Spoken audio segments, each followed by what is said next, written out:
आज हम बात करेंगे कि देवगुरु बृहस्पति का राशि परिवर्तन मीन राशि यानी कि पाइसिस राशि के व्यक्तियों के लिए कैसा जाने वाला है। देवगुरु बृहस्पति 15 मई 2025 को राशि परिवर्तन कर चुके हैं। वृषभ राशि से निकलकर यानी कि आपके तीसरे भाव से निकलकर मिथुन राशि में प्रवेश करेंगे, आपके चौथे भाव में प्रवेश करेंगे। गुरु का राशि परिवर्तन बहुत महत्वपूर्ण होता है क्योंकि पूरे एक साल के बाद गुरुदेव राशि परिवर्तन करते हैं और पूरा एक साल गुरुदेव यहीं रहते हैं और इसी के अनुसार आपको फल भी प्रदान करते हैं।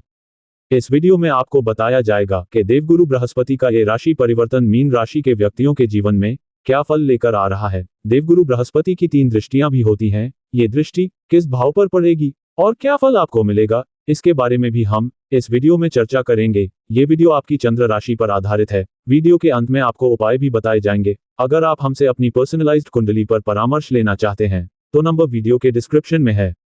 चलिए शुरुआत करते हैं। 12 साल के बाद देवगुरु बृहस्पति आपके चौथे भाव में आ गए हैं क्योंकि देवगुरु बृहस्पति पूरे एक साल के बाद राशि परिवर्तन करते हैं। यहाँ से गुरुदेव की दृष्टि आपके अष्टम भाव पर पड़ेगी, दशम भाव पर पड़ेगी और 12वें भाव पर पड़ेगी। गुरु की दृष्टि में अमृत होता है, जहां पर भी पड़ती है बहुत अच्छे फल देती है। गुरुदेव आपके पहले और दशम भाव के स्वामी हैं। गुरुदेव का गोचर आपके चौथे भाव में हुआ है जिसे सुख का भाव भी कहा जाता है। जब गुरुदेव चौथे भाव में आएंगे तो आपकी मदर की सेहत में यदि कोई परेशानी चल रही थी, जॉइंट पेन था या स्टमक रिलेटेड कोई परेशानियां थी या कोई भी तनाव था मदर को, तो वह बेहतर हो जाएगा। यदि आप मदर से दूर थे तो आपकी अपनी माँ के साथ नजदीकी बढ़ जाएगी क्योंकि चौथा भाव माँ का भी होता है। इसलिए माँ को लेकर यह एक साल बहुत अच्छे और पॉजिटिव चेंजेस लेके आ रहा है।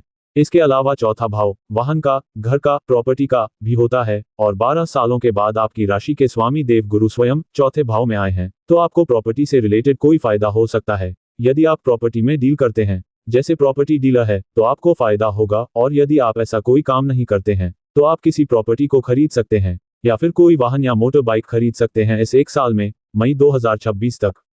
गुरुदेव आपके पहले भाव के स्वामी है। पहले गुरुदेव तीसरे भाव में थे तो आप बहुत सारी चीजों से डिसैटिस्फाइड थे, असंतुष्ट थे, परंतु अब चौथे भाव में आने के बाद आप हर चीज से सैटिस्फाइड रहेंगे, खुश रहेंगे। जो भी चीज आपको मिलेगी, यहाँ से गुरुदेव की दृष्टि आपके अष्टम भाव पर पड़ेगी जिससे आप कोई नई चीज सीखेंगे भी और कोई नई चीज सीखने का प्रयास भी करेंगे।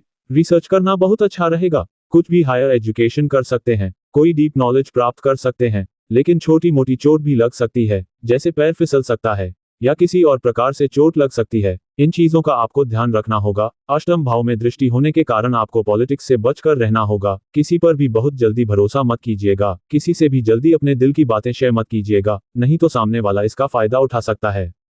इसके अलावा गुरुदेव की दृष्टि आपके दशम भाव पर भी पड़ रही है जहां पर उनकी अपनी राशि है। तो यदि करियर में कोई परेशानी चल रही थी, यदि आप बहुत परेशान थे या आपके प्रश्न थे कि करियर में बेटरमेंट कब आएगी, तो ये समय आपके लिए बहुत अच्छा रहेगा क्योंकि गुरुदेव दशम भाव को देखेंगे तो जिनके पास नौकरी नहीं थी उन्हें अच्छी नौकरी मिलने की संभावना बन जाएगी। जो लोग ट्रांसफर या परिवर्तन चाहते थे तो इसके भी योग बन जाएंगे। इस समय प्रमोशन के योग भी बनेंगे। गुरुदेव की दृष्टि 12वें भाव पर भी है, इसलिए आपको MNC में जॉब मिल सकती है, अपने घर से दूर जॉब मिल सकती है, फॉरेन में जाकर भी आप काम कर सकते हैं। यदि आप कोशिश कर रहे हैं तो ओवरऑल करियर को लेकर बहुत अच्छा पॉजिटिव चेंज आएगा और लॉन्ग ट्रैवल के, बाहर जाने के, फॉरेन ट्रैवल के या स्पिरिचुअल ट्रैवल के भी योग बनेंगे।